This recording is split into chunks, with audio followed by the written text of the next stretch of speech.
El Granma se concibió, bueno, hoy se llama Granma, pero ya nosotros desde Isla de Pino habíamos elaborado una estrategia de lucha. Incluía su parte política para demostrar que no había ningún tipo de solución pacífica en las condiciones existentes en nuestro país, bajo la dictadura de Batista. Pero teníamos que demostrarlo ante la opinión pública, para dejar bien sentado que si se iba a producir una guerra, no era por deseo de los revolucionarios, sino por una necesidad inevitable que imponían las condiciones políticas existentes en Cuba. Y en este sentido había mucho la influencia martiana. Tú sabes los enormes esfuerzos que él hizo para demostrar que la única salida que había a la independencia de Cuba era la lucha armada frente a las corrientes reformistas y las corrientes autonomistas.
Yo era un revolucionario que estaba comprometido con mi movimiento.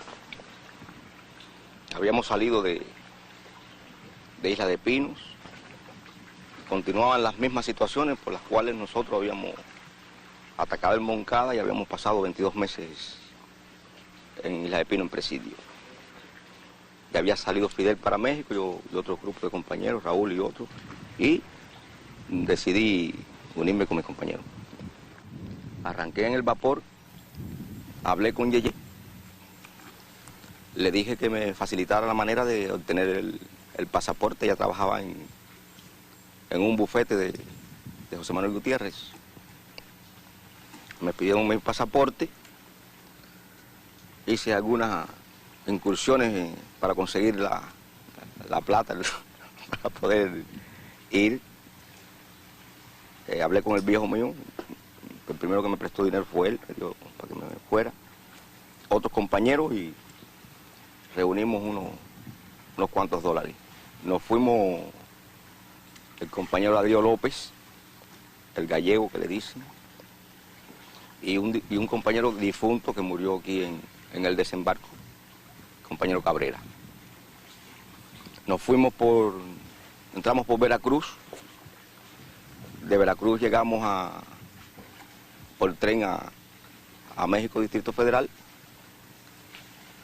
Y te voy a hablar con franqueza y te voy a decir una cuestión que toda mi vida la he experimentado y no sería honrado si no la dijera. Me sentí por primera vez en México como un ser humano.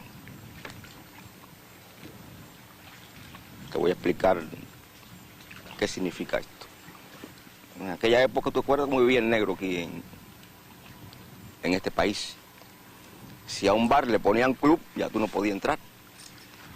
Todas las limitaciones, la enseñanza, las relaciones, una situación dura. Y en México, la verdad, en el grupo de compañeros y allí en la capital mexicana, me sentí moverme como un ser humano. Frecuentaba los lugares que se me antojaban, no era como aquí que tenía que primero pensar de dónde iba y si después iba, si me permitían la entrada. Esa fue una de los momentos agradables que yo sentí en mi vida. Momentos emocionales y momentos trascendentales lo he tenido a través de todo este proceso. No podía decirte cuál ha sido más trascendental para mí ni más importante. Todo ha sido emocionante. En todo he puesto mi voluntad, he hecho dejación de cuestiones personales siempre dadas para las cuestiones de la revolución. Mis años jóvenes los eché en este proceso y mis años de vejez pues continúo dándoselo también a la revolución. De aquí a que llegue la vejez suya... Bueno, no, pero tampoco soy tan joven. Ya el año que viene cumplo 50 años. Porque usted antes del Moncada y del Granma, ¿cuál era su trabajo? Bueno, yo era albañil. Una vez trabajaba de albañil, otra de carpintero encofradista. Pero bueno, más o menos esa era mi... Y tenía una vocación musical. Sí, pero esa la tenía desde 14 años. Que me surgió que empecé a hacer versos. Después vi que los versos no resultaban y le puse música. Y con música tampoco me resultaban, porque iba a la emisora de aquella época, la CMQ, con mis partes de piano, a ver si interesaba y a nadie le interesaba aquello. Entonces que tuvo que llegar el proceso revolucionario inclusive para que yo me conociera yo como autor. La obra mía más emotiva debe ser por agradecimiento también a esto que te expliqué, que me sentí un ser humano. Fue dedicada a una mujer en México, Guadalupe. Ahí dije de las cosas de ella y de las cosas que me habían influido para hacer aquella canción en ese país. Y ahora es dedicada no a aquella mexicana, sino a todas las mexicanas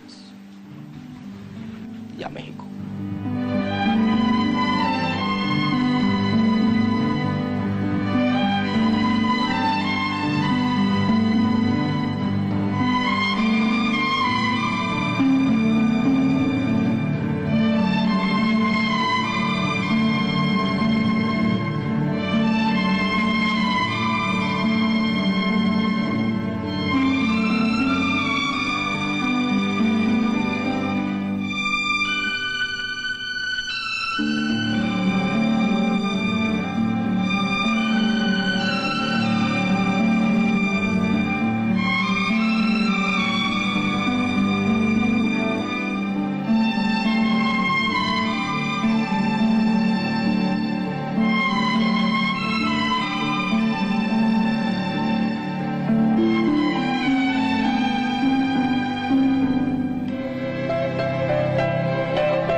Ya Martí, en 1895, señaló el peligro que se cernía sobre América y llamó al imperialismo por su nombre, imperialismo.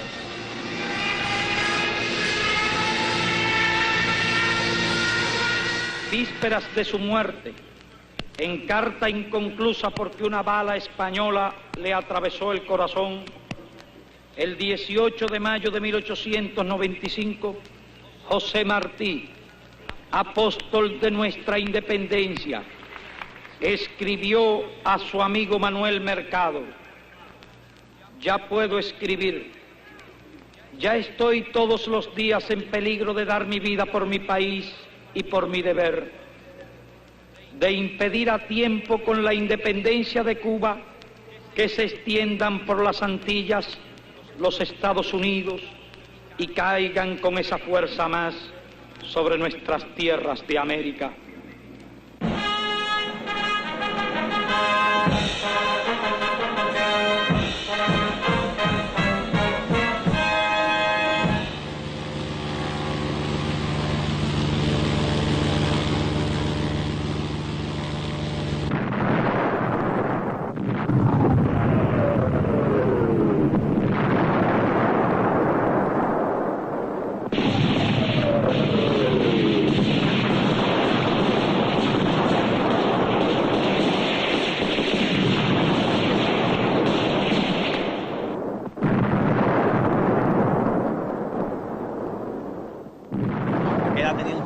Yo tenía 13 años. ¿Y usted se recuerda algo de eso? Sí, cómo no. ¿Puede narrar sí. algo? Pues la intervención norteamericana, ellos se creían que iban a invadir al mundo. Aquí había cerca de unos 18 acorazados de primera línea de cañones de 16 pulgadas. Aparte los destroyers y cruceros y antes de la invasión estaban allá afuera, afuera de la bahía, estaban todos los barcos. Estaba el Florida, el Nueva York, el Mississippi, el Louisiana, todos esos acorazados grandes. Y desembarcaban todas las tardes, se venían a bañar ahí por donde está Villa del Mar, por donde está la Escuela Náutica, todo eso para acá, se venían a bañar ahí. A veces había hasta 5.000 marinos bañándose todos los días. Y la invasión fue una de las cosas más sanguinarias.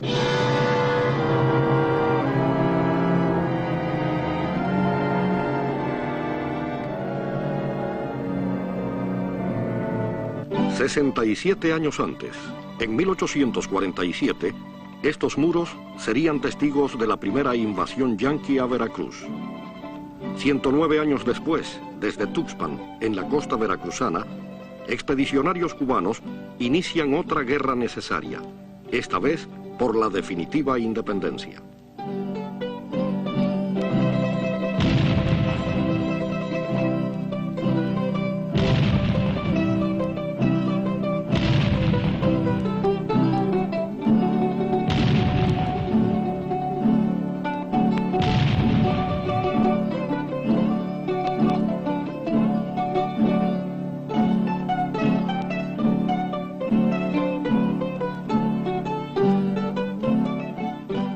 El 10 de octubre de 1955, en el Monumento a los Niños Héroes de Chapultepec, Fidel expresó que aquella hazaña llevada a cabo contra el imperialismo que imponía sus garras sobre toda la América, no solo guiaba el decoro y la dignidad del pueblo de México, sino también la dignidad y el decoro de toda América.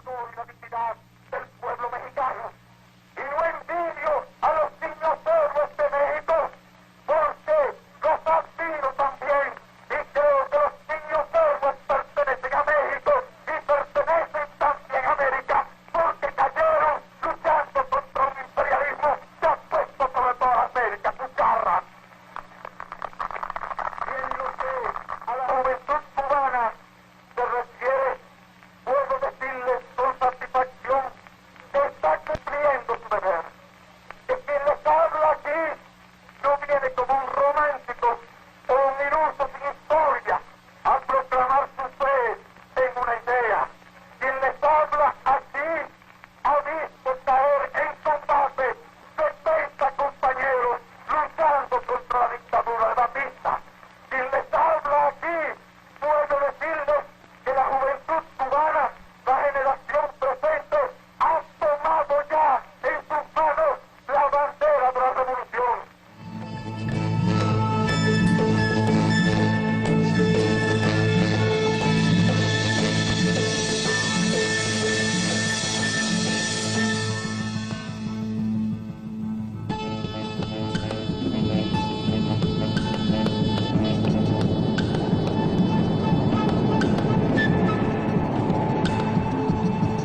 del cuartel Moncada y del cuartel Bayán.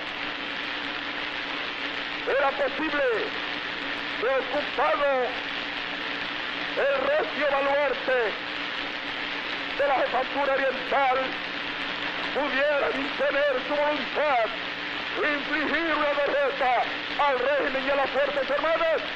No, nunca.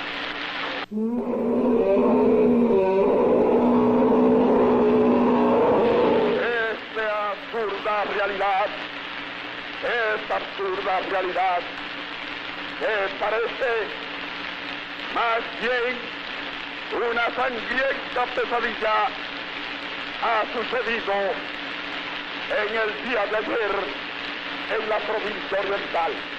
Han costado también numerosas vidas a los atacantes, a los que dirigían estos grupos facciosos. Se le han ocupado documentos comunistas, propagandas comunistas y libros de Lenin.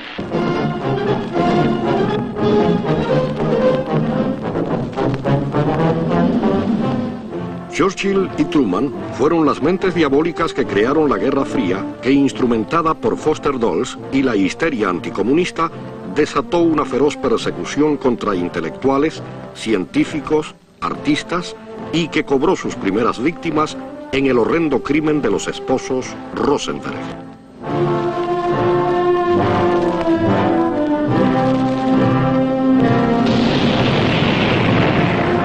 La hora crítica del mundo es hora crítica de Cuba.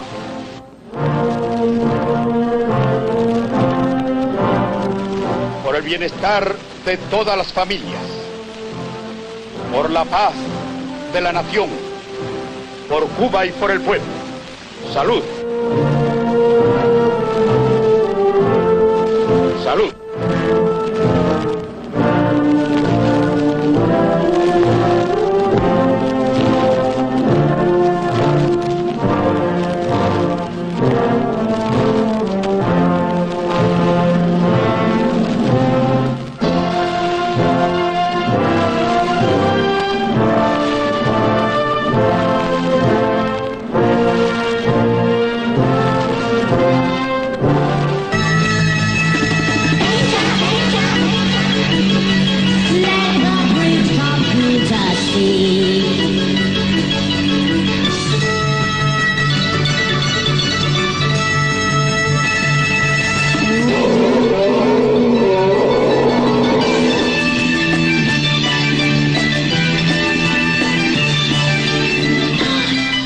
La dictadura necesita una pausa y a un ingenuo. Para ello cita a don Cosme. Pero la mediación, la Sociedad de Amigos de la República y la democracia representativa son vencidas por el cuartelazo.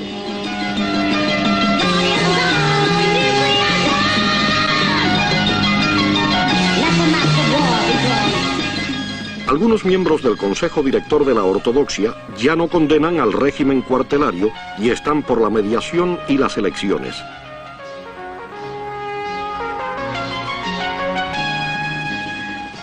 Mientras con el doctor Márquez Sterling, que quiere ir a la línea política, se mantiene una actitud crítica, dura y severa cuando se trata del señor Fidel Castro, que desacata por completo la línea de la ortodoxia. Se tratan de poner todos los paliativos, todas las benevolencias, porque efectivamente hay un fenómeno que la ortodoxia no puede ocultar.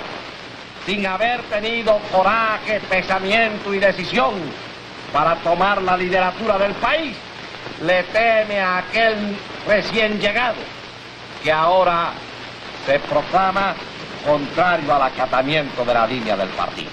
Estas cosas debemos seguirlas discutiendo. Muchas gracias y muy buenas tardes, amigos televidentes.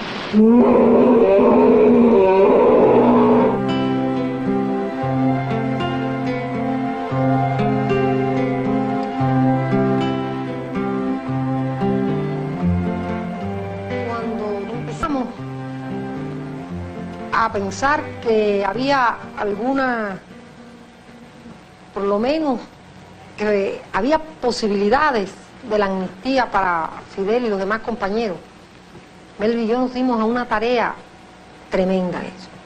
Nunca realmente dábamos la cara. Nunca íbamos a decir públicamente la amnistía de Fidel y de los compañeros de Isla de Pino. Pero sí empiezan los partidos que querían ir a elecciones. Batista quería ir a elecciones. Y los partidos, el auténtico,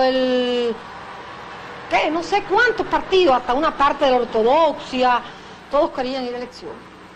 Entonces, Melvin y yo sí nos dábamos a la tarea de ir a los jefes de esos partidos y decirle que qué pensaban, y cuando decían, no, vamos a elecciones y después enseguida le damos la amnistía a Fidel. Entonces, le decíamos que nosotros no podíamos hablar de elecciones sin saber que Fidel estuviera en la calle, porque Fidel era el que tenía que decir y estar en la calle para eso. Pero también había muchos grupos, como el MNR, donde ahí conocemos a Armando Jari, a Faustino Pérez. Y con esos grupos, que eran grupos muy de izquierda y grupos de mucha más honestidad que los otros, gente muy jóvenes, también los fuimos a ver, para que ellos lucharan a través, en todos los actos que hubiera, lucharan amnistía, que no se iba a unas elecciones sin la amnistía de los compañeros. Tanto que se hace una movilización popular, gran parte del pueblo, con lo mejor de sí, una gran parte de los politiqueros, con las ansias de que Fidel al salir iba a estar de acuerdo con unas elecciones amañadas, dándole a él un cargo de representante o senador. Y parece que Batista también cree todo eso, y así surge la amnistía y salen ellos para la calle.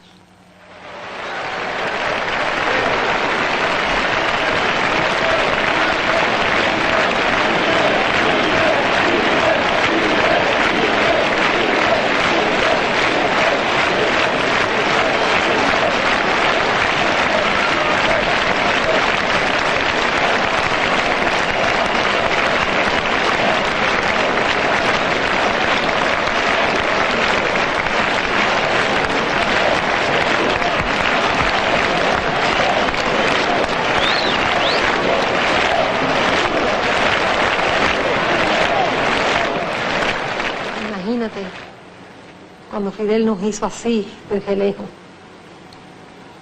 ver a Fidel en la calle, para nosotros fue, yo siempre digo, como ver el sol de verdad otra vez. Aunque no sería justo decir que vinieron recuerdos tristes. Habíamos siempre visto en los últimos tiempos a Fidel y a Abel juntos. Nos veíamos llegar al apartamento juntos, nos veíamos salir juntos. Nos habíamos acostumbrado a verlos tan siempre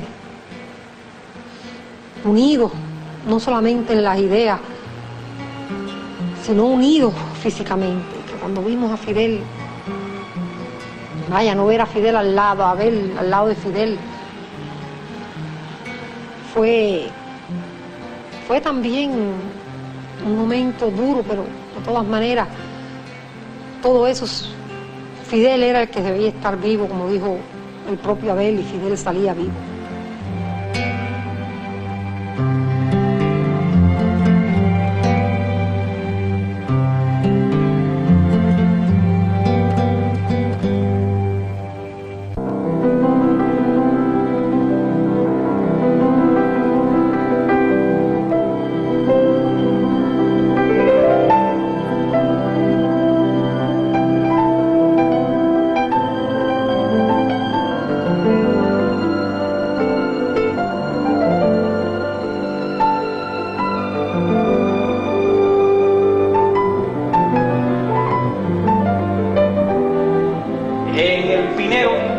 Venía un grupo de compañeros,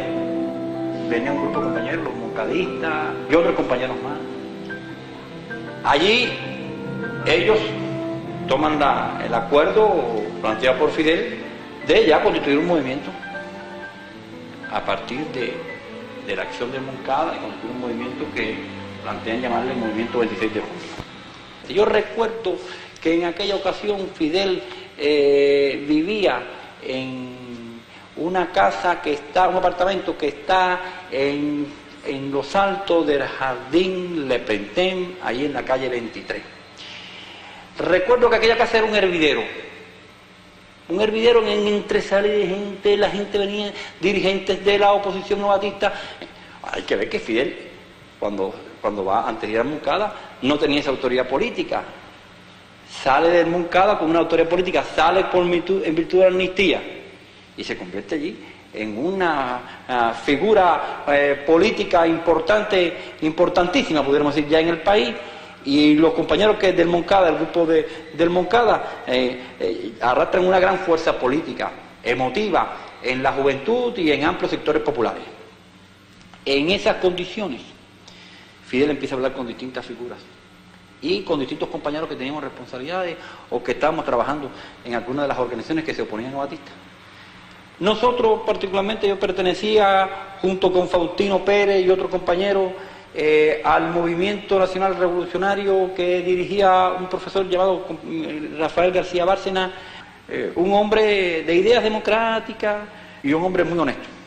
Y recuerdo que Fidel nos plantea ir a tener una conversación con el profesor Bárcena para tratar de unir todos los elementos revolucionarios, todos los elementos de carácter revolucionario, insurreccional, con posiciones de lucha insurreccional específicamente contra Batista y todos los factores que fueran factibles unirse en aquellas coyunturas. Y fuimos a una entrevista con Bárcena, creo que allí estuvo el compañero Faustino, Bárcena, Fidel y yo, no recuerdo si había un compañero más, es posible que hubiera habido otro compañero más, y por allá por una casa en la calle, en el barrio de la Sierra, por allá. Y efectivamente, como señaló el señor Faustino en una entrevista que le hicieron hace poco, allí Bárcena planteó la necesidad de la conspiración militar, la necesidad de la conspiración militar, y que esa era la vía, y entonces Fidel le dijo, bueno, usted hace la conspiración militar y nosotros vamos a ocuparnos de organizar revolucionariamente la insurrección y el pueblo. Nosotros vamos a hacer trabajo con el pueblo. Hay que tomar en cuenta que Fidel nos está haciendo una labor de proselitismo para integrar a toda una serie de factores a la lucha insurreccional. Y entonces Fidel nos dice, bueno, si el profesor Bárcena hace algo, ustedes están con él, pero como nosotros vamos a trabajar en esta dirección de la insurrección popular, de la lucha armada con el pueblo, entonces, en tanto están ustedes con nosotros. No, ya nosotros estamos. Porque realmente nosotros ya no teníamos seguridad de que el profesor pudiera hacer algo, aunque era una figura muy respetada por nosotros. Entonces, posteriormente a eso se produce una reunión en una casa cerca de los ferrocarriles.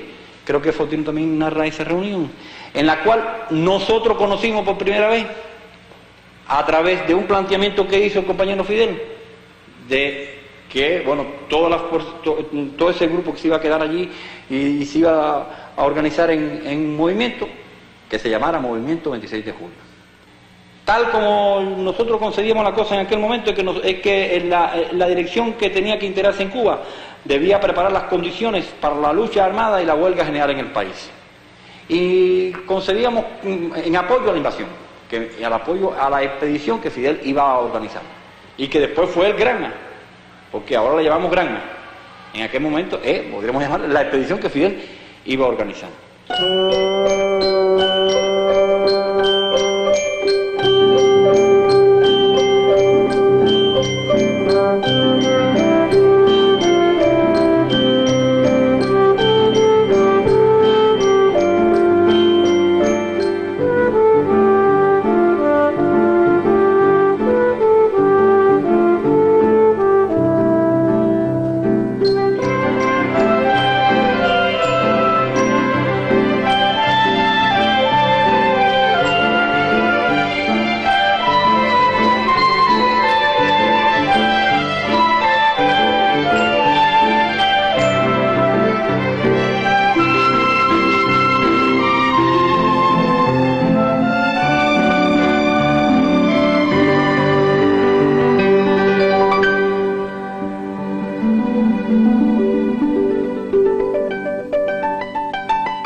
también eres editor. Sí, también soy editor y impresor por descendencia, porque mi abuelo fue impresor muy famoso aquí en México, porque él publicó los corridos, canciones y atacó al porfiriato y a muchas gentes que hemos tenido malas aquí en México.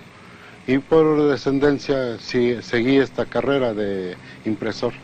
A pesar de después de mis cosas como ser luchador profesional, lo cual también sirvió para que Fidel Castro o Alejandro me dijera que podía yo servirle en esa situación. Pero también una de las cosas en que él tuvo muchas cosas en que quiso que yo hiciera fue sus primeros publicaciones de él, el manifiesto número 1, el número 2, todos los bonos que se fueron haciendo y los cuales en esta prensa aquí se hicieron. ¿Todavía funciona la máquina? Todavía. ¿Qué tipo de máquina es? Bueno, es una francesa, de las primeras mecánicas que vinieron a México. 1890 y tanto. ¿Y eso que estás haciendo aquí? Bueno, esto es una publicación de un libro que voy a hacer. Mira, como verás, aquí dice editor Antonio Vanegas, para 1890. ¿Y esto que tienes aquí está...? Bueno, esta es la Catrina, la famosa calavera de José Guadalupe Posada, 1852-1913. ¿Cómo fue editado el manifiesto, aquel primer manifiesto? Bueno, tú sabes, había que hacer el linotipo, ¿no? Eso era un problema, porque aquí en México está prohibido hacer todas esas cosas subversivas. Entonces, viendo ese problema, pues, a base de un amigo me lo hizo. El linotipo, entonces, la forma, todo, que fue nada más 2 páginas, una página, ¿no? Tamaño triple, cuarto de triple, por los 2 lados impresa. Entonces, me lo hicieron, y aquí Fidel estaba, pero mira, desde un día, 2 o 3, constantemente para allá y para acá, diciéndome, Vanegas, ya está, ándale, apúrate. Entonces, fíjate, Fidel, de allá, fíjate, esto es chico, ¿no? Entonces, de allá para acá, de 2 zancadas, Fidel llegaba, iba nervioso para allá, para acá, venía, Vanegas, apúrate, y entonces agarraba una hoja como esta prensa, camina aquí, Maranoni se llaman estas prensas, agarraba un pliego, lo empezaba a leer, y yo nomás lo veía de reojo, ¿no? Porque yo me paro aquí y agarro el papel y lo estoy poniendo, y yo le veía, está bien, Fidel, me decía, párale, le digo, ¿qué tiene? Un punto.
Toma 3, lugar donde tiraban con ametralladora y pistola. Don Vicente. Sí, mándeme, señor. ¿Se recuerda usted qué tiro practicaban ahí? ¿Cómo no? Pistola y probar las ametralladoras, las pistolas automáticas, todo eso probaban aquí en este tiro de 50 metros, que es el de 50 metros. Y aquí pues venían todos los muchachos a tirar aquí. ¿Usted se acuerda de todas las cosas que nosotros poníamos para...? ¿Cómo no? ¿Qué no poníamos? Me recordar los platos. ¿Se acuerda de los platos? Poníamos unos a 500 metros hasta allá, otros a 400. Pero 500 metros eran hasta allá. Allá los podía Fidel, allá en aquel bordo que viste. ¿Por donde van la gente? Donde está aquella torre. No, sí, no, no, yo más estaba- allá. Donde sí, está sí. aquellas torres. Sí, yo me Para acuerdo. abajo hay unos, ahí los poníamos, los platos. Y luego los bajaba para acá, dice, ahora bájamelo aquí a 400 metros. Y luego ¿se acuerda de los puercos que nos soltaban? Los puercos esos los corríamos a 400 metros también. Los soltábamos ahí.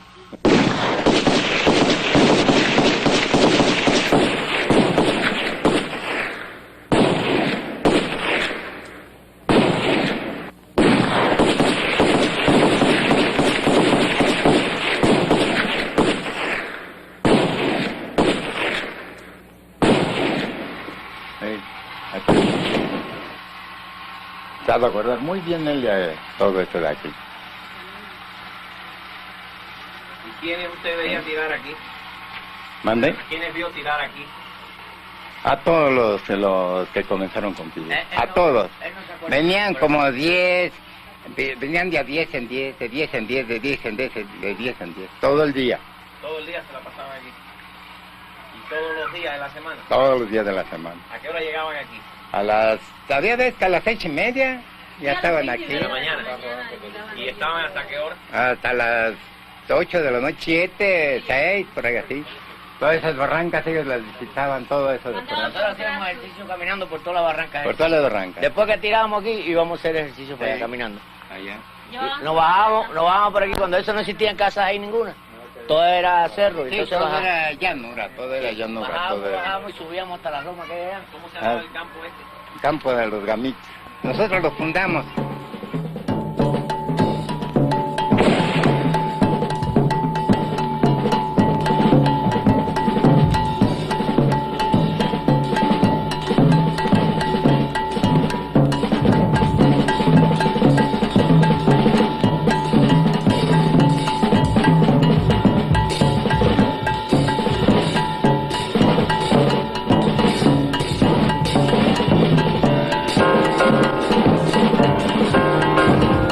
Y nosotros principalmente empezamos a hacer ejercicio aquí en Bucareli 118, que fue un gimnasio de Raúl Romero y de Gori Guerrero, luchadores profesionales también, que me facilitaron, nos dieron todas las facilidades para que aquí viniéramos los 40, 30, 60 compañeros que veníamos diario a hacer ejercicio de defensa personal, como te dije antes. Eso tuvimos que hacerlo, una defensa personal y adquirir una técnica y una cosa pues moral y física para el desenvolvimiento mejor de su cometido. Entre los compañeros que veníamos era el Che Guevara, Ernesto, que a pesar de su asma era uno de los primeros que siempre sobresalía en todos los ejercicios. Pepe Smith, Julito Díaz, Calixto García, Cándido González, Camilo Cienfuegos, Raúl Castro, bueno, tantos compañeros, Juan Almeida, Ramiro Valdés, Chuchú Reyes, Chuchú Montané, todos. Y luego echar maromas, la defensa personal, cómo desarmar a una gente sin llegar a matarla, no, nada más lastimarla por el momento. Y luego, el siguiente paso fue las caminatas que se hicieron, que entonces a eso se les llevaba a los cerros del Chiquihuite, allá por la villa, al norte de México, a caminar, le dábamos rueda, vuelta al cerro y bajábamos por Tlalnepantla.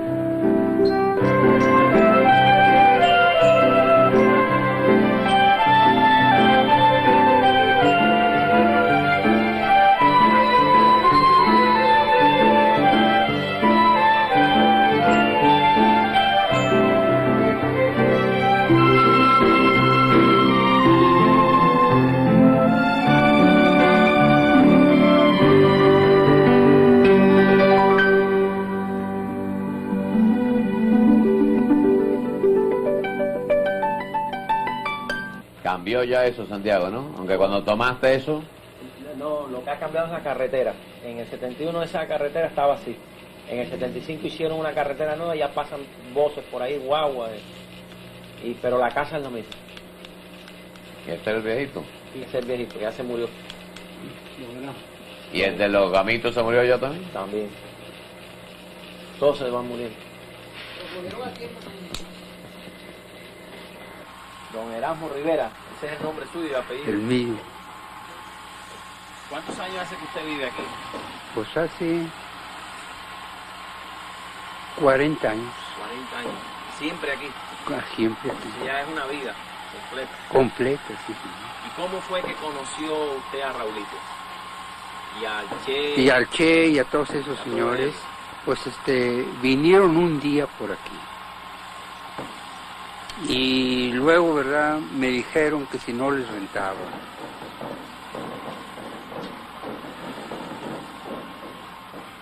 Y después, ¿verdad? Pues entramos en pláticas. Vino el general Alberto Bayo, ¿verdad? Y pues ya entramos en conversación. Allí había una cocina. Exactamente. Por ahí estaba la mesa. Por ahí estaba la mesa. ¿Se acuerda? Sí, como está igual. Este rancho funcionó como centro de entrenamiento de un grupo de más de 40 futuros expedicionarios. Aquí recibían clases teóricas del general español republicano Alberto Bayo. Detectado por la Policía Federal Mexicana, fue ocupado y detenidos, entre otros, Che Guevara, Ciro Redondo y Cándido González.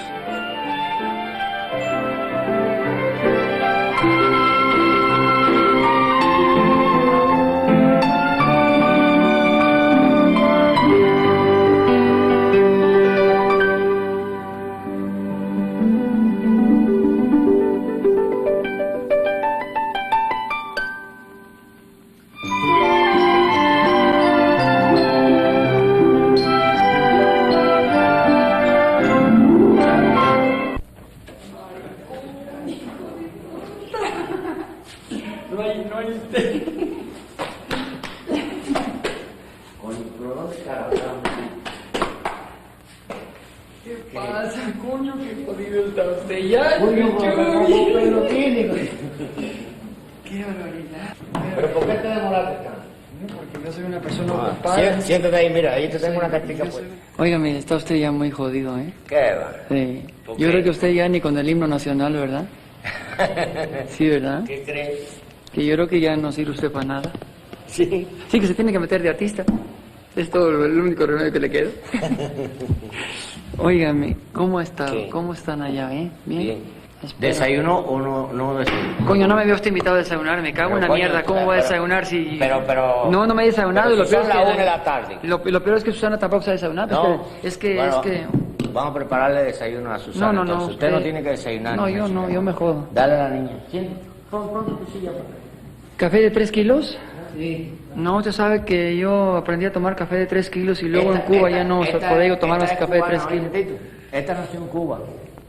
Esa es cubanita. Es la única cubana que él tiene. Sí, es la única Tiene cubanita. 7, 6 mexicanos y una cubana. Sí. ¿De verdad? Sí, así es. Sí. Así es. Es que en mi casa se trabaja. Pero mira qué linda es. Maricón, es que en mi casa se trabaja. ¿Sí? Sí. Se trabaja. Se trabaja. Sí, de noche, ¿no? De noche y de día, coño. Perdón, ¿usted cómo se llama?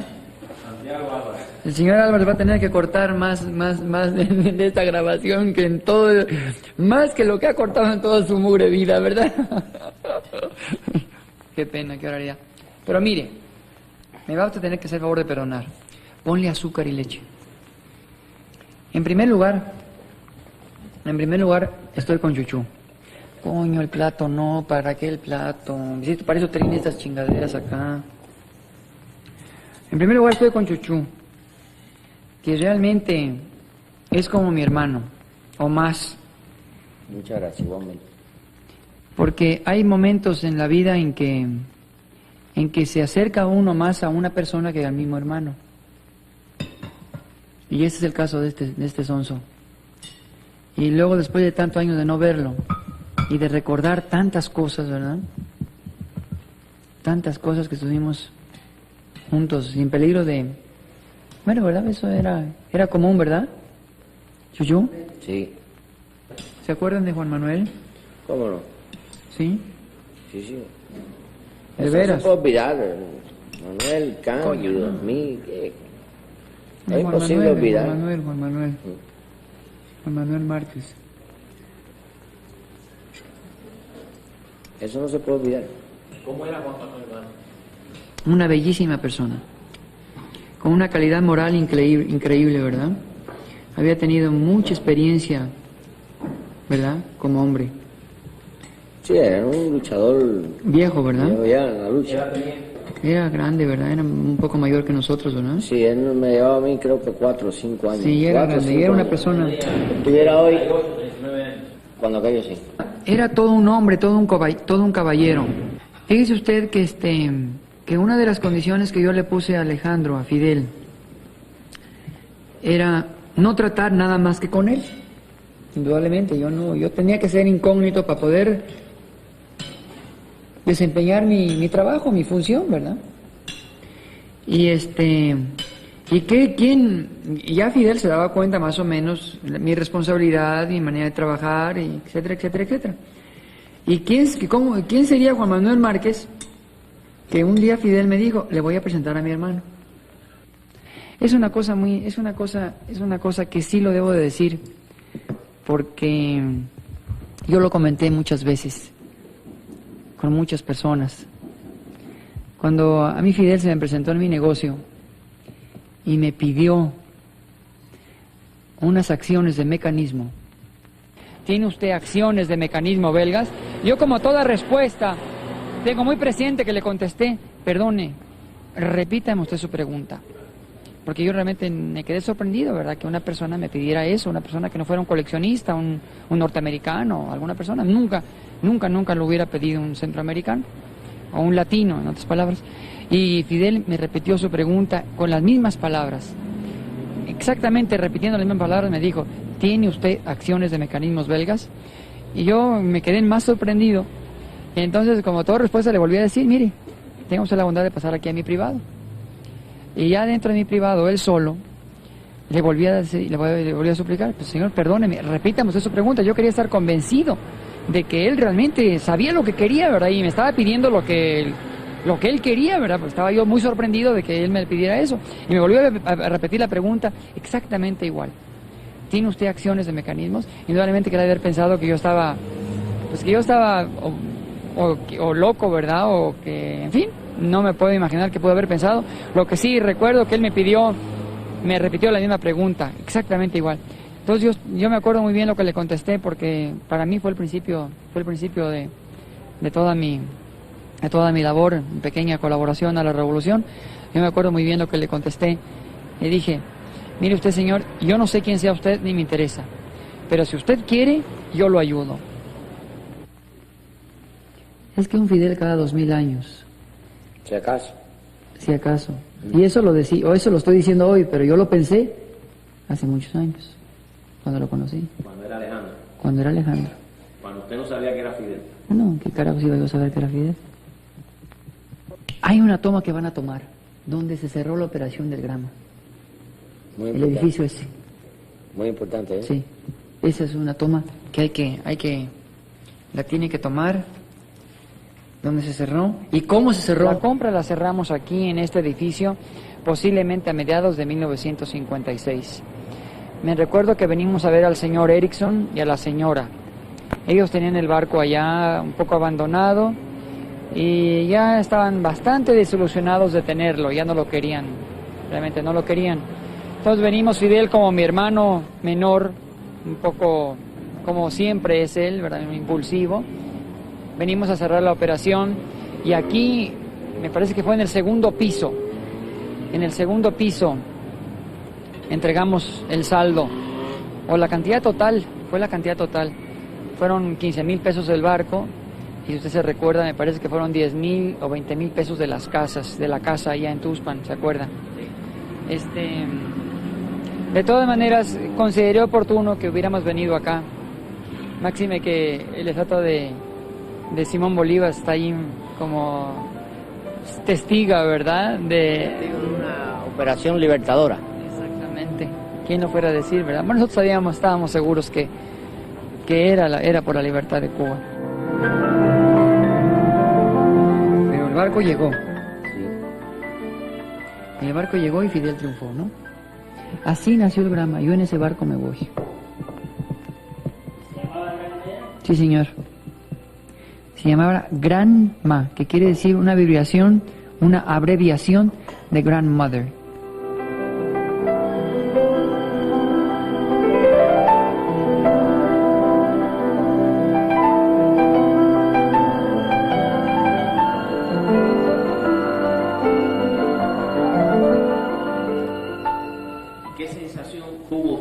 Cuando le dijeron que usted no podía ir en la expedición del Gran Macú? Le voy a hablar con toda franqueza.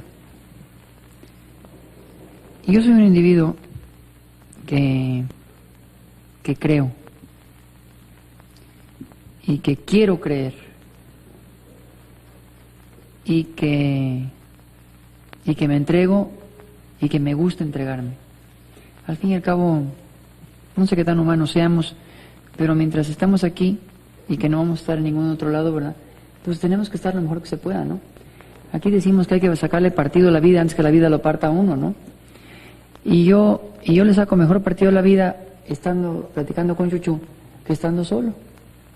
Entonces, para poder platicar con Chuchú, pues necesito ganarme a Chuchú, entregarme a Chuchú, ser amigo de Chuchú. Entonces yo me entregué a Fidel. Fidel me podía haber dicho ese día, tírese de un edificio. Caray, yo creo que es lo correcto, ¿verdad? No a ese grado, porque uno se entrega y sabe a quién lo hace, no lo hace uno a cualquiera. Cuando Fidel me dijo, como hubiera dicho cualquier otra cosa, váyase nadando a Cuba, ¿verdad? Lo hubiera yo hecho, porque él sabía que yo lo podía hacer. Cuando él me dijo, me es usted más útil acá, yo sabía que lo que él decía no había equivocación. Yo sí tenía ilusión de ir con él, por estar con él. El tiempo lo demostró, la gente se formó con él. La gente de la sierra se formó al lado de él. Unos mejores, otros peores, según la capacidad de cada quien, pero se formaron al lado de él. Lo que nosotros tenemos, lo que vale en nosotros nada más, es haber conocido a Fidel, ¿verdad? Haberlo captado, haber creído en él y haber luchado al lado de él. Eso es lo que vale en nosotros.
En esta región venía mucha gente a tirarle al venado, a pescar, a tirarle al jabalí, inclusive a cortar leña.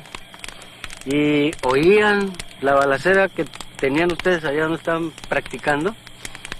Y me dijeron en cierta ocasión, oiga, ingeniero, ¿y quiénes son esos individuos que andan con toda esa balacera?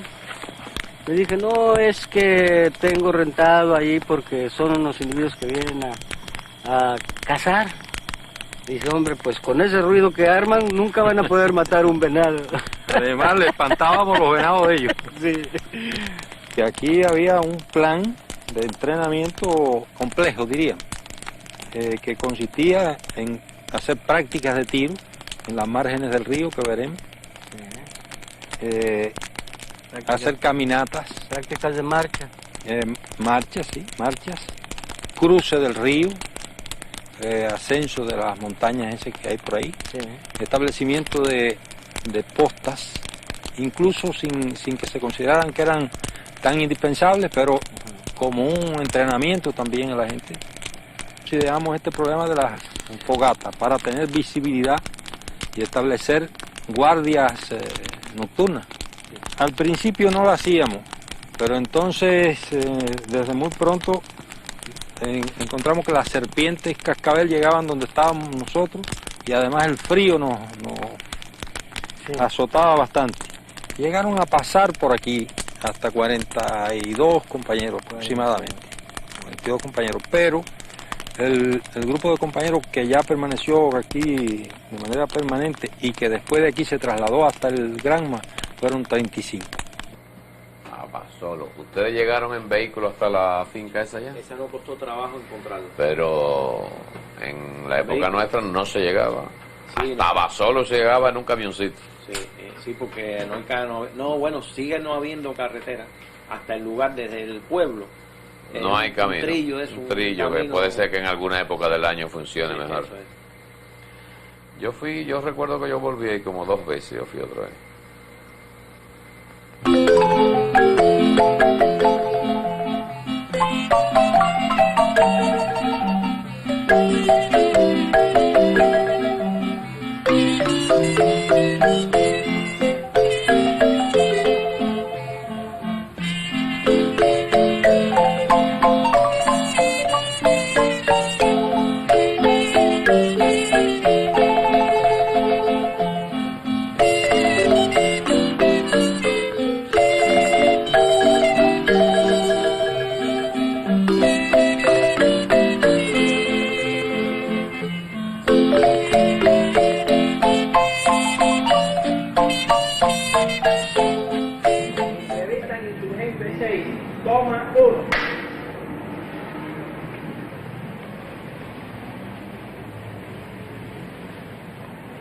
Este es Insurgente 6.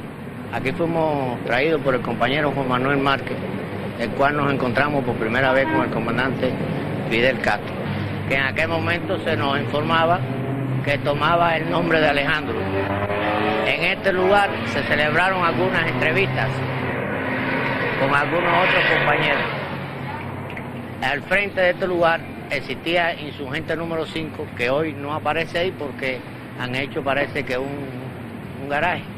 Era un lugar campamento donde fueron muchísimos compañeros, vivieron ahí vivimos nosotros también, compañeros Juan Manuel Márquez, El Musa, Gilsi y varios compañeros que tomaban sus clases nocturnas, que era el comandante Bayo en aquella época que la estaba dando todas las noches. Han nacido en mi rancho 2 arbolitos, 2 arbolitos que parecen gemelos, y desde mi Buena, ¿qué tal? ¿Qué tal que esté? ¿Cómo señor? está? ¿Estos son los edificios de Altamira? El departamento de Altamira, sí, Ah, señor. departamento. ¿Qué tiempo lleva aquí? Pues 22 años. 22 de años. servicio, sí, ¿Usted señor. se acuerda de Eva Jiménez, Graciela ¿Cómo no? Jiménez? Sí, señor. Doña Eva. Sí, bueno, es que siempre Graciela le gustaba mucho tocar la guitarra y cantar, ¿no? Siempre estaban cantando, ¿no? Y allí venía Fidel Castro a comer, ¿no? Por eso lo conocí yo, porque él allí comía, era muy íntimo amigo de ellas. Y después, pues ya con el tiempo ya le fui teniendo yo confianza y él también a mí, porque yo era la camarera de ahí de las muchachas. Entonces, ¿Te acuerdas de alguna anécdota? Sí, me acuerdo de 2. Una vez estaban comiendo y no sé si no me acuerdo hace tanto tiempo que él, yo creo que se acaloró, estaba nervioso, no sé, y nomás con un golpecito que le dio al cristal fuerte así lo rompió. Y yo digo, bueno, ¿qué fuerzas tiene, no? Porque como era tan fornido él. Eso fue distinto. Fidel había recibido un mensaje en una carta de Cuba y entre líneas venía un mensaje escrito con limón para que no se viera y había que pasarle con una plancha caliente para el escrito, para que se viera bien lo que decía la carta. Y entonces la plancha estaba demasiado caliente y fue lo que partió el cristal. Ella no se acuerda, ella no recuerda bien eso. ¿Y usted se acuerda de la muchacha de Eva Jiménez? Como no, sí, señor. ¿Sí? Estuvieron aquí alojadas en el departamento número 12. Ese no es Ceballos. Ese es Ceballos. Ay, qué viejo. ¿De qué más se acuerda de él? Cuando vino Fidel aquí en México. Sí. Venía acompañado de su hermano, un jovencillo que se quedó sentado en el sillón ese. Sí. Insignificante porque no aparentaba nada, absolutamente. Fidel, un muchacho desarrollado, un niño grandote, muy campechano, muy... Yo creo que este no es Ceballos, es Ceballos. No es Ceballos. A mí me parece que este es un sereno que tenía el hotel. Por cierto, que un día que yo entré, me dijo, él era muy amigo mío, y me dice, fíjese, al güerito, chaparrito, lo está buscando la policía, así que avísele, y ese chaparrito y güerito era Chuchú. Entonces Chuchú, cuando yo se lo digo, Chuchú entonces se tiñó el pelo de rubio y se tiñe todo de rubio. Pero aún teñido de rubio sí lo cogió la policía. Fonsina. ¿No vive Fonsina aquí? Ahí está. Pipí no está.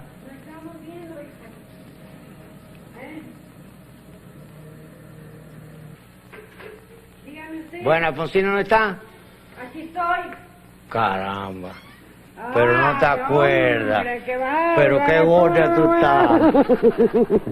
¿Cómo te va, Chuchú? ¿Qué tal estás? Uy, ¿te acuerdas? Claro que sí, ¿cómo no me voy a acordar? Uy, pero qué gruesa tú estás. Señor, no me saque así sin... ¿Sin qué? Ay. Oye, ¿y tú quién eres? No, pero ven acá, muchacho. ¿De verdad? Oye, ¿y Pipí dónde anda? ¿Y a qué hora viene? No tarde en venir ahorita. ¿Sí? ¿Qué están haciendo aquí? Pues esto, estamos recordando los tiempos pasados. No me digas. Sí, todo. Ay, que me da mucho gusto verte, qué bárbaro. Tú ves que tu casa es histórica también. Pues yo digo Y tú eres parte de la historia de Cuba. Sí, Bueno, si quieres. Ah, es que tú eres parte de la historia nuestra. Pues si lo reconocen así. Pues sí. Sí. Oye, ¿qué me cuentas de Almeida, de todos ellos? Pues de bien, Chucho Montaner, te mandan un abrazo. De Ya. Melba Hernández. Sí, Melba quería venir. ¿Y por qué no vino? Bueno, porque no podía venir todo el mundo. me mandaron a mí, sí. Ay, qué bueno, me da mucho gusto. ¿Y Fidel? De lo mejor. Qué bueno. De lo mejor está. Qué bueno. ¿Y Raúl? Bien. También está por allá. Bien. Sí, cómo No no. han abandonado del todo. ¿Te acuerdas de las fiestecitas que se daban aquí? Pues sí, siempre fueron. El merengue aquel que bailábamos. ¿Tú ves? Los poquitos ratos que teníamos alegría casi los teníamos aquí. Los cafecitos aquellos que tú hacías. Todo lo que estuvieron haciendo aquí. Todo el tiempo. Las tortillitas aquellas que tú traías. Todo el tiempo estuvieron aquí. Sí. Nosotros siempre estamos recordándolo. En una Navidad mandé tarjetas por todos lados. Claro que pues a Fidel no le puedo mandar porque no sé dónde está. Ni a dónde se le dirige, ni nada, pero no voy a poner Fidel Castro Cuba, ¿no? Pues fíjate que casi que le tienen que poner así, porque los mismos Fidel están a punto de Maicí que en el Cabo San Antonio. Sí, ya sé, que como recorre siempre. toda la isla. Bueno, ahí está ya. Esa es la señora de Benítez. Mira quién está aquí. ¿Quiénes son? Ay, caramba, pero siempre el Chuchú Reyes, qué gusto me da verte. ¿Y qué me estás entrevistando? ¿Qué me estás haciendo? ¿Qué me estás haciendo? Vinimos a saludarte. Qué bueno. Estamos recorriendo los lugares por donde estuvieron todos los compañeros. Qué bueno, me alegro, Chuchú. ¿Tú te acuerdas de todos los compañeros que estuvieron aquí? ¿Cómo no me va a acordar? ¿De cuántos te acuerdas? A ver. De todos. Sí. ¿Pero cuánto, ven? Bueno, pues de los que convivían conmigo, con mi mamá, Camilo, el Che, tú, pues gran parte están muertos, ¿no? Almejeira, ¿quién otro? Cándido González, pero Cándido está muerto, mamá. Sí, bueno, no importa, pero todos. Pues, ¿cuál otro? Ay, Faustino Pérez. ¿Cuál otro? Aldama, Almeida, ¿no? Sí. Todavía tengo buena memoria, ¿verdad? Pero tu mamá se acuerda de Val. El Musa. Ah, Félix, el Musa. Te digo, pero yo dije que de algunos, algunos de los de mi aprecio estaban muertos.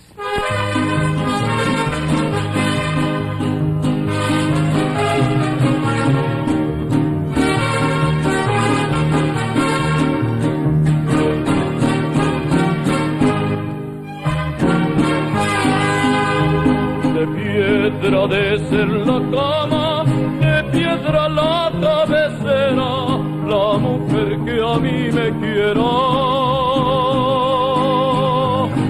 me ha de querer de a de veras, ay, ay, corazón, porque no ama. Subí a la sala del crimen, le pregunté al presidente que si es delito el quererte, que me sentencien a muerte. Ay, ay. Pues bueno, yo a Fidel le conocí desde que llegó aquí. Tenemos a Fidel, que a Raúl, que a Camilo, que a Che, en fin, a todos los componentes del barco, ¿no? El gran. Bueno, tuve la oportunidad de conocerlos a todos. Y aquí estaban todos los días, unos días llorando, otros días clamando, otros días acordándose de Cuba, otros días, en fin, ya sabe usted la gente que está así en estas condiciones, ¿no? ¿Usted conoce a María Antonia también? Oh, no, ¿cómo no la conocer a María Antonia? Pues fue la madre de los cubanos, María Antonia. ¿Usted la conoce a María Antonia? ¿Y viene de ahí ahora? Porque me dijeron que estaba enferma. No, pues todo hospitalizada, ¿no?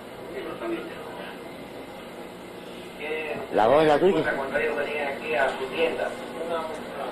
Esa no es Sí. Fidel, me recuerdo en esta hora de muchas cosas, de cuando te conocí en casa de María Antonia, de cuando me propusiste venir, de toda la tensión de los preparativos. Un día pasaron preguntando a quién se debía avisar en caso de muerte, y la posibilidad real del hecho nos golpeó a todos.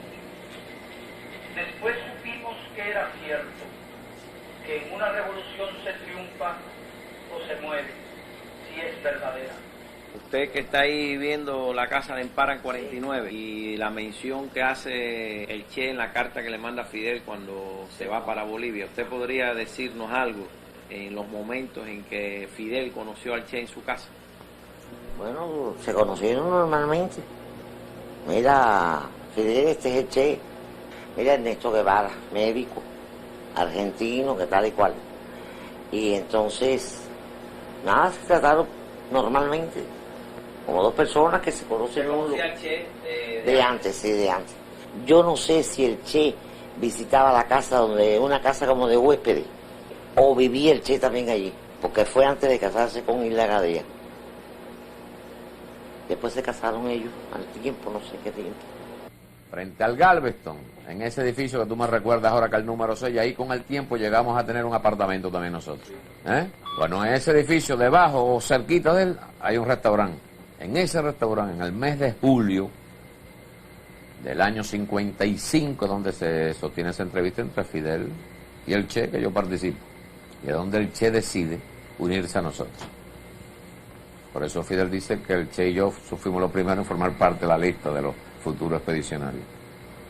Entonces Fidel, donde primero para, pues llega en julio, es en el cuartico que yo tenía en el Galveston. Entonces yo me voy a casa de María Antonia, pero un cuartico muy chiquito, no cabíamos ni siquiera los dos. Continuamos. ¿Usted se acuerda a qué se dedicaba el Che en aquellos Sí, él estaba nombrado en el Hospital General de Médico, alergista del Hospital General.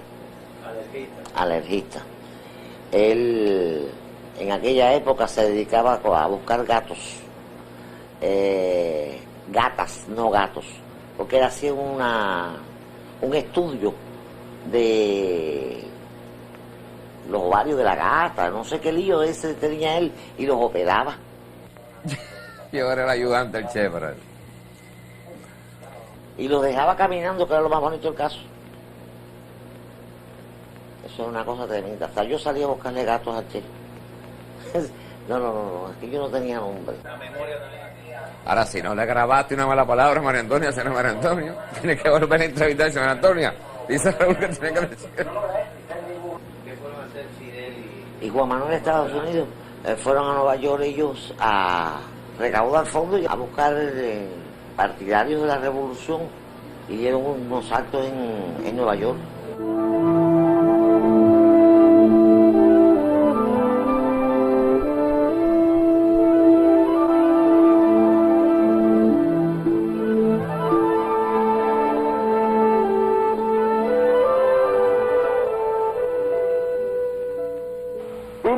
Organizarle a los cubanos, vinimos a realizar la obra que ya nos enseñó el apóstol en el 95. Venimos para hacer entre muchos la obra aquella que solo pudo hacer un gigante. Venimos a hablarle a la inmigración cubana de Nueva York y de Estados Unidos, porque está ocurriendo en Cuba exactamente igual, y habría que estar ciego para no verlo. Está ocurriendo exactamente igual que en el 68 y en el 95.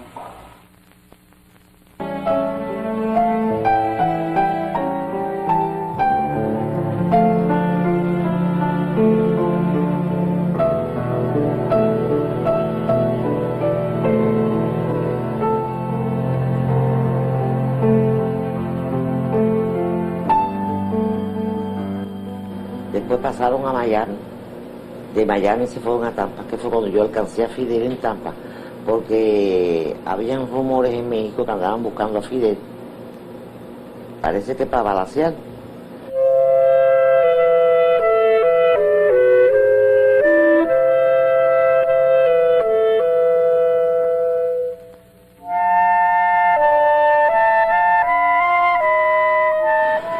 Esta es la calle Jalapa 68, aquí vivió el compañero Capitán Aldama, en ella se celebraron algunas de las reuniones del pacto del movimiento 26 de julio con el directorio, donde asistían Faure Chomón, José Antonio Chavarría, Juan Nuiri y algunos más.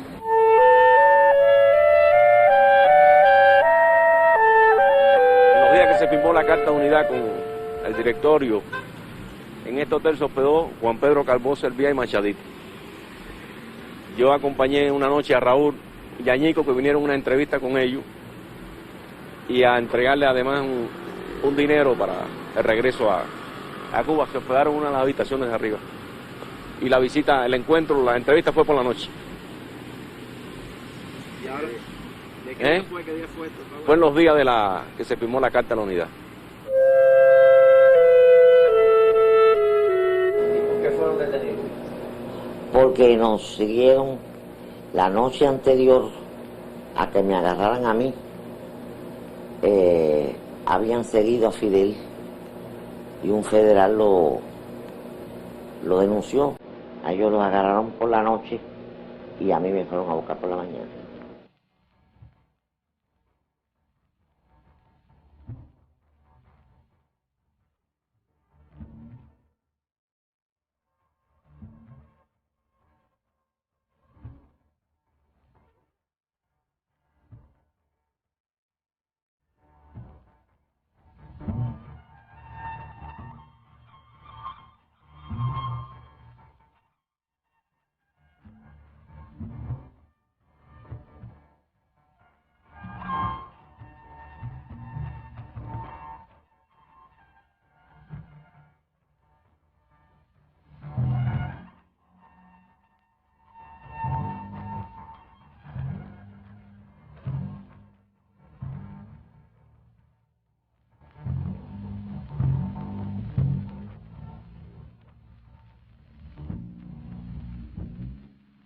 recuerda el momento que hizo el general gestiones para la libertad de Fidel Castro cuando fue preso? Nosotros nos dimos cuenta en realidad de que aprendieron a Fidel Castro, aunque no sabíamos nosotros, repito, quién era, pero sí nos dimos cuenta de que el general hizo varias gestiones ante las autoridades de México para que fuera libertado, porque en realidad no tenían delito que perseguir en contra de esta persona, pero sí sabíamos perfectamente bien que se trataba de una persona que el general estimaba en mucho y lo aceptaba además porque platicaba con él y lo recibía en su casa. El general lo recibía en el despacho, en la oficina, platicaba con ellos, yo los veía entrar, pero les puedo confesar que no sabía yo de qué se trataba, ni los llegué a ver más que en grupo cuando abrían la puerta o cuando entraban o salían, o que algún ayudante me decía, se trata de unos muchachos cubanos de los que usted sabe, que están aquí clandestinamente, en fin, trabajando para la revolución. General, o la cercanía que tenía con usted, sí nos puede transmitir. Bueno, sí. A ese respecto sí les puedo decir de que el general siempre tuvo simpatía por ese grupo y sabía que llegarían al triunfo realmente. Eso sí les puedo yo decir. Que el general siempre confió en ellos, siempre decía que eran un grupo de muchachos idealistas, pero idealistas con fundamento, con convicciones, y que pronto se vería realmente el resultado de ellos. Sobre la austeridad, o mejor dicho, sobre la disciplina, no importa las circunstancias que nos encontremos, ya sea en un presidio con una disciplina rigurosa impuesta por el enemigo, ya sea en el exilio, ya sea en una prisión, cualquier lugar, la disciplina, sin la cual no puede haber nada. Una gran unidad, una gran hermandad entre todos nosotros, una gran austeridad. Después de la guerra, que es el otro factor, presidio, exilio, la guerra, ¿no? Cualquiera de las tres cosas son de las tres que más unen a los hombres. Y la mayoría de nosotros pasamos por las tres. El grupo fundamental o fundador del ejército rebelde, del movimiento 26 de julio. Es difícil encontrarse en la historia del movimiento revolucionario una revolución triunfante con tantas adversidades gigantescas en sus mismos comienzos, que es la etapa más difícil de cualquier proceso. Lo que pudiéramos llamar nuestra Fernandina se dividió en varias etapas. En varias ocasiones nos fueron incautadas armas y equipo. Un golpe muy serio fue la ocupación del rancho Santa Rosa, que nos servía como campamento y lugar de entrenamiento, así como la casa de la compañera María Antonia González. Fidel y una veintena de compañeros fuimos detenidos y recluidos en prisión durante un mes. Al final, cuando en medio de contratiempos y tensiones nos aproximábamos a la hora de la partida, se produjo el último y uno de los más duros reveses en aquella etapa. 3 de las casas que nos servían como campamento fueron descubiertas. Aquí en Sierra Nevada 712 vivía Enio Leiva y Pedrito Miré. De aquí fue donde ellos cayeron presos y donde nos ocuparon la federal unas cuantas armas valiosas a nosotros. O por lo menos en una posposición del plan insurreccional, solo sirvió para hacer que Fidel se creciera aún más y decidiera salir a todo trance y sin más demora para Cuba.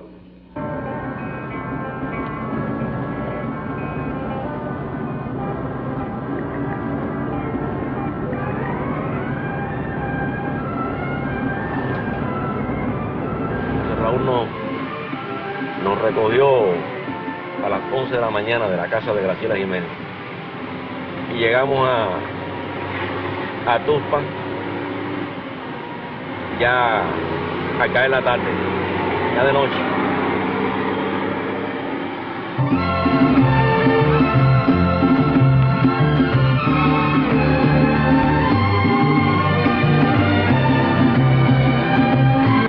Ahora les voy a señalar el lugar donde nos detuvimos y nos dirigimos ya directamente a la residencia del río.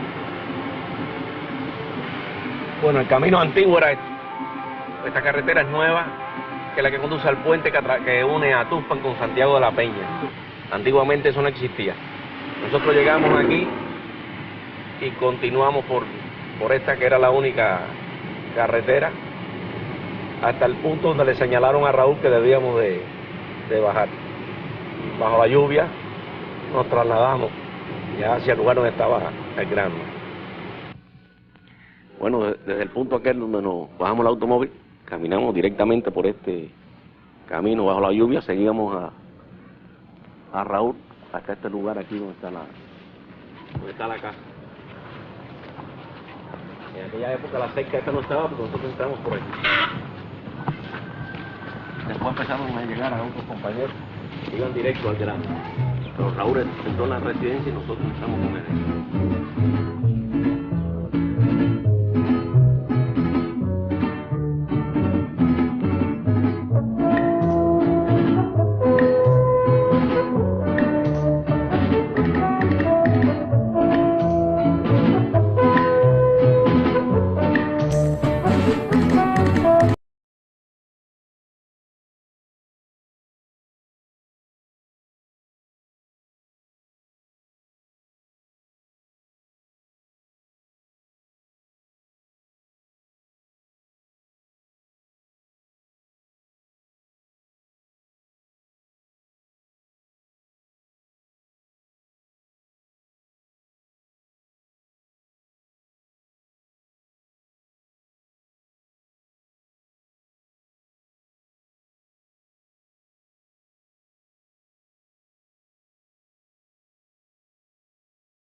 Cuando nosotros trasladábamos paquetes para el barco, sabíamos que estaban entrando compañeros porque los sentíamos por este camino. No sabíamos quiénes, ni de dónde, por lo menos yo no sabía dónde venían, ¿no? Y alguien los organizaba aquí porque iban al barco.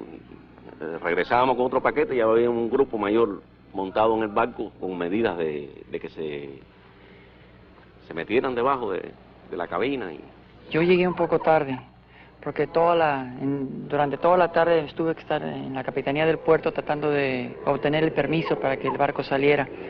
Había yo pretextado un viaje de paseo con algunos amigos, pero había mal tiempo y se avecinaba un norte y no querían darnos permiso de salir. Y no querían, y toda la tarde traté de conseguir el permiso. En definitiva me dijeron que hiciera yo lo que quisiera, pero que el permiso no me lo daban. Ya al final, después que los compañeros casi todos estaban en el barco, se dejó acercar a los compañeros, a algunos compañeros que se iban a quedar, que se quedaron. Incluso la compañera Melo Hernández llegó hasta aquí, y otros compañeros, que el Cuate también. Y aquí nos despedimos, diríamos, y arrancó el yate en esos momentos, cuando quedaron aquí una serie de compañeros. Debe haber sido triste para Melba quedarse aquí, esa decisión de quedarse. Ella insistió mucho en ir, pero una decisión de Fidel.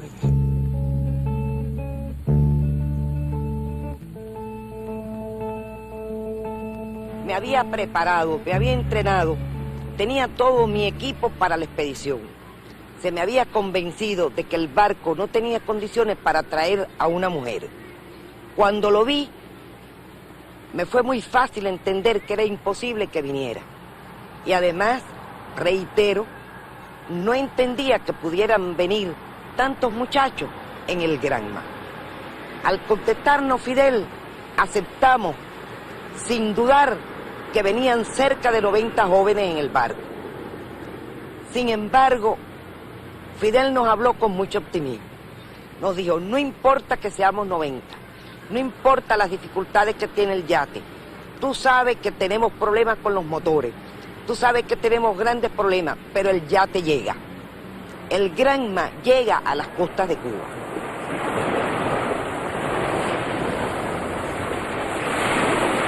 En condiciones muy difíciles, perseguido internamente en México,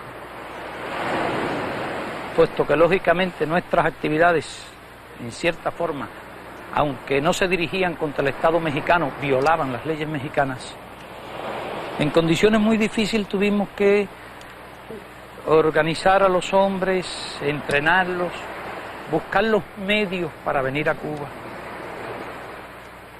y preparar la expedición. Cuando salimos nos estaba buscando la policía de México, a todos. Incluso perdimos una parte de las armas que traíamos. Solamente pudimos traer el armamento para los 82 hombres y algunas armas adicionales que después fue imposible prácticamente trasladar.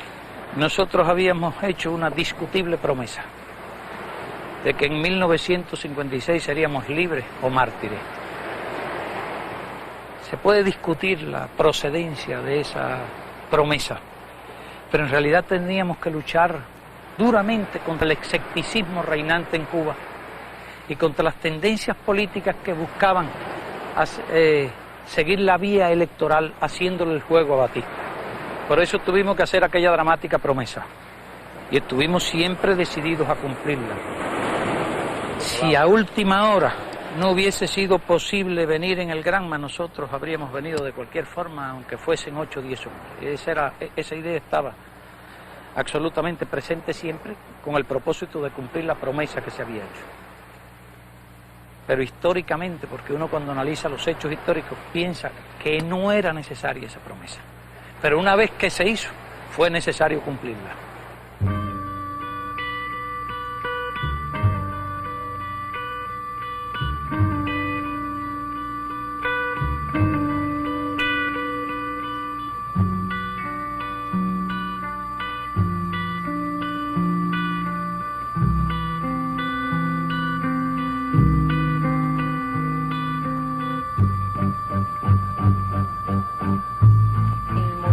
En esta zona de por aquí, en sí se basó en su base social fue obrera totalmente, ¿no? Obreros agrícolas y campesinos. Cuando se estaba estando ya en México, Fidel allí, el desembarco, nosotros teníamos la responsabilidad de apoyar el desembarco en esta zona de por aquí. Teníamos planos ya de todos los movimientos, aún de toda la parte del sur, de lo que eran el recorrido de las fragatas. Guillermo tenía una responsabilidad muy grande porque Guillermo fue de los campesinos que no se movilizó, sino que se quedó en el lugar donde él estaba, que era la parte ahí de Toro. Guillermo tuvo todo el tiempo allí, tan es así que al momento del desembarco fue el primero que tuvo contacto directamente con Fidel. Nos enteramos ahora por Luis Bay, que estuvo en Portugal después de haber caído la dictadura portuguesa, que allí habían aparecido una ficha de Fidel, Raúl, creo que Yeye y mía. Fue una cosa que nos llamó la atención, pero después hemos asociado que para el desembarco del Granma, antes de que Pedrito Miré se fuera para México, yo le llevé la carta náutica que había podido capturar en un barco portugués que había habido en Pilón, que habíamos visitado, y por mediación de mi papá se había hecho amistad con el capitán de allí, y pude sustraer la carta náutica de todas las profundidades de esta zona de ahí, de desembarco. Y después nos enteramos que había aparecido esa ficha allí, asociamos de que por ser una dictadura y otra, la CIA no ha nacido ahora, sino que la CIA era CIA, ¿no?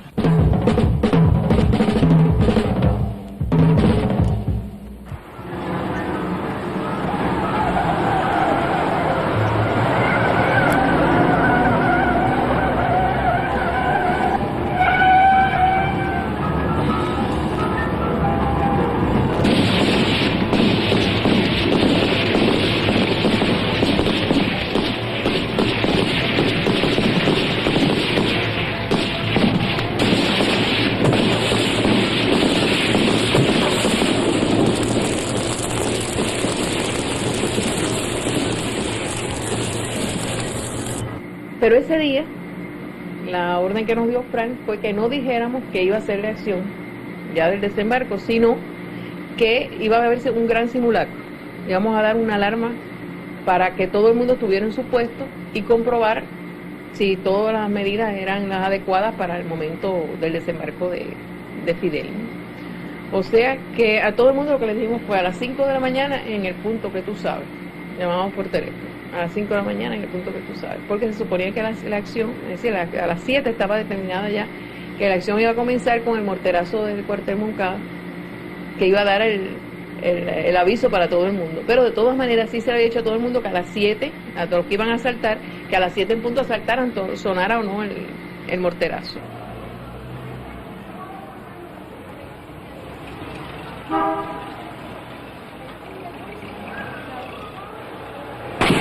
Yo estoy situado al lado del teléfono, en la casa de Santa Lucía. Pepito nos llama por teléfono para decir que ya van a iniciar la acción, para decirle a Frank que ya van a iniciar, a las 7 en punto. Y ahí, bueno, sentimos ya los tiroteos, sobre todo de la estación de policía que quedaba muy cerca, y se realiza la acción de la marítima, que quedó bien, de la policía marítima. Y bueno, ahí nos quedaba a nosotros esperar, porque la idea era que todos se fueran concentrando en el Estado Mayor para dar parte de cómo se había realizado la acción y recibir las órdenes de lo que se haría después.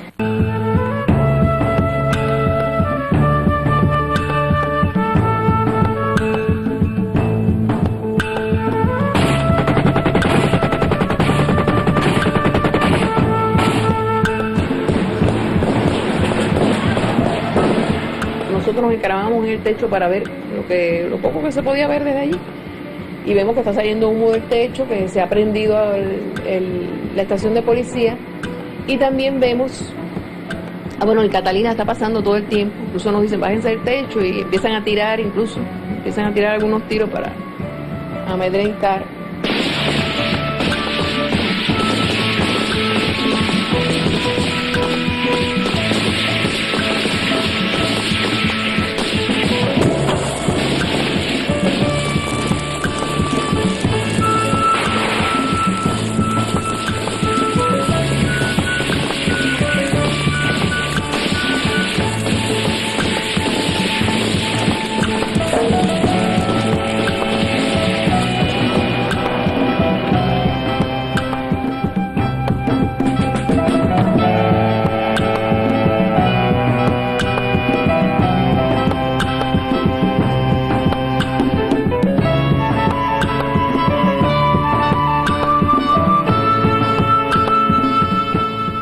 Poco después de todos estos sucesos del 30, en que ya él a cada una de las provincias y a cada uno de los municipios se había entrevistado con ellos, con los jefes de cada uno de ellos, y cada uno de ellos había establecido sus compromisos del tipo de acción que iba a realizar, que les era posible realizar porque no había armas, ¿no? Él esos compromisos los había tomado al pie de la letra. Y después de los primeros contactos con Fidel, con los compañeros del ejército rebelde, y que se establecen los primeros contactos no ya personales, sino a través de los mensajes, él inmediatamente se dio a la tarea de ir por toda la isla, tomándole a cada uno el informe de qué acción había realizado, si no lo había realizado, por qué. Es decir, en una forma muy disciplinada fue exigiéndole a cada uno la responsabilidad por lo que se había comprometido antes del 30 de noviembre. Frank era extraordinariamente organizado, exigía disciplina de los compañeros, y en la formación de los compañeros se mezclaba esto que yo les decía a ustedes, sus características de maestro y de militar.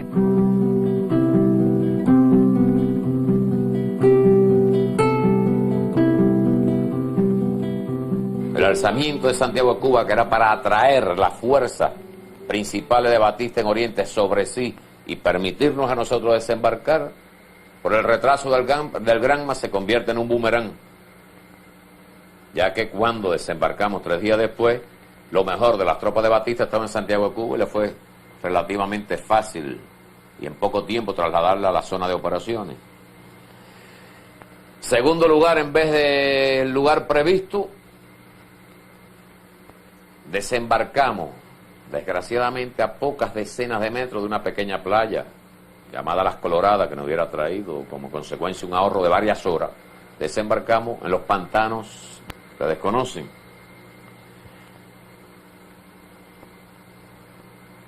Allí recuerdo que mi pelotón fue el último en descender. El primer expedicionario en tirarse al agua fue René Rodríguez, que como era muy delgado, el agua le daba pecho y le decía a Fidel, ya de pie se puede caminar bien. Cuando se tiró Fidel, mucho más corpulento que él, Fidel se hundió en el lodo.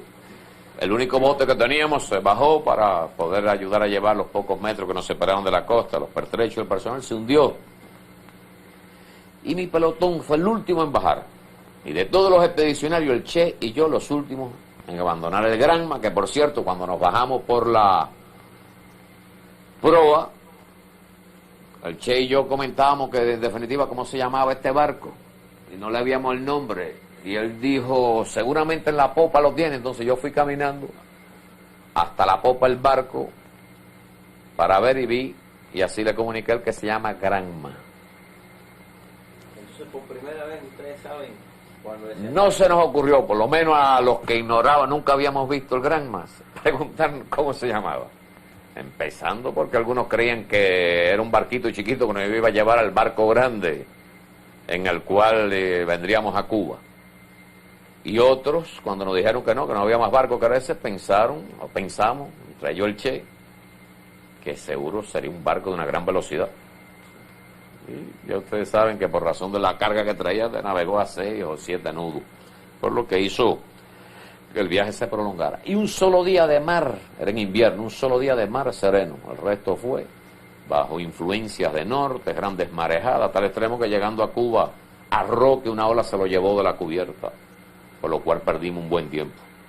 Y se hizo, se produjo el desembarco más tarde de lo planificado. Es decir, nuestro grupo mantuvo una moral muy alta, igual que los demás grupos, si no, no hubiéramos ido a la sierra. Creíamos que incluso Fidel estaba muerto. Íbamos a continuar la lucha, pero de esa intención, y que los hechos demostraron que la mantuvimos hasta que nos encontramos con Fidel, a que yo me fuera a creer que íbamos a ganar la guerra hay una distancia muy grande. Yo prácticamente, y comparten esta opinión los compañeros que estaban conmigo, íbamos a la Sierra Maestra a continuar la lucha por un deber con los compañeros que cayeron, pero no, ni me pasaba por la mente la posibilidad de que podíamos ganar la guerra. Mi alegría es inmensa cuando me entero que Fidel está vivo, que está cerca donde yo acampo, allá en la finca de Hermes Cardero. Cuando hacemos contacto esa noche y viene ese abrazo con los compañeros y su famosa exclamación, con 7 fusiles, ahora sí que ganamos la guerra. Por eso yo llegué a la conclusión que Fidel se había vuelto loco. Y eso se lo vino a decir a él después que triunfamos. Esa es la victoria que siempre tuvo él y que en los meses posteriores supo inculcarnos a todos nosotros.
tú ves este mar donde estamos nosotros ahora, cuando uno piensa lo que significó el desembarco por aquí, por Playita, eran 6 hombres solamente, hace 81 años, el 11 de abril de 1895. El Moncada ocurre aproximadamente 58 años después. Abril, y el Granma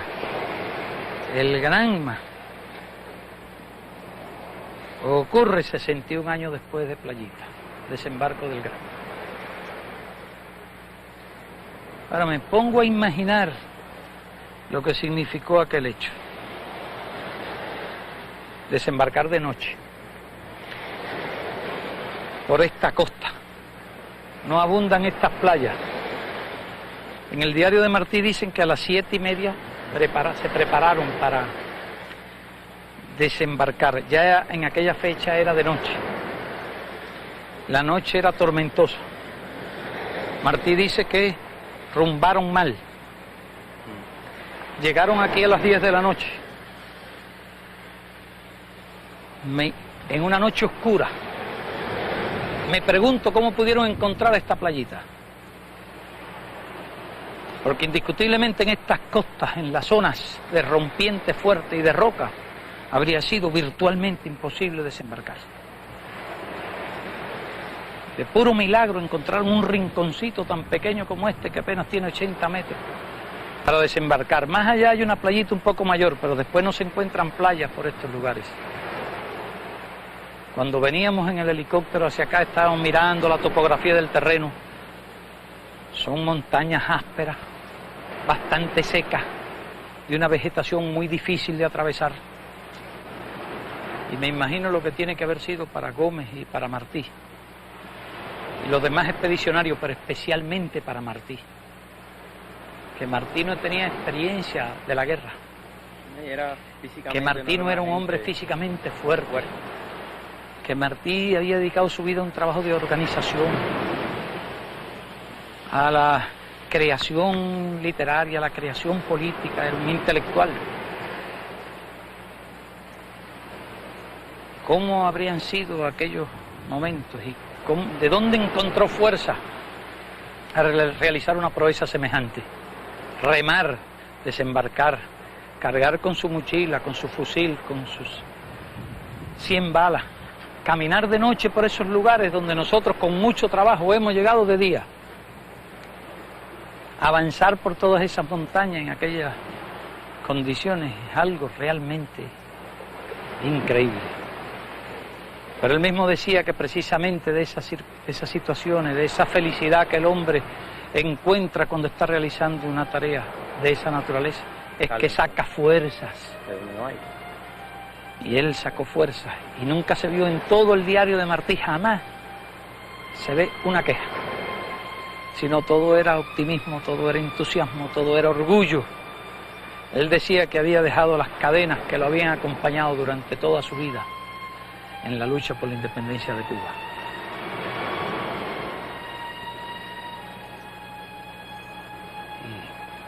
Y yo creo que fue una proeza extraordinaria. Y este lugar, este es un lugar sagrado.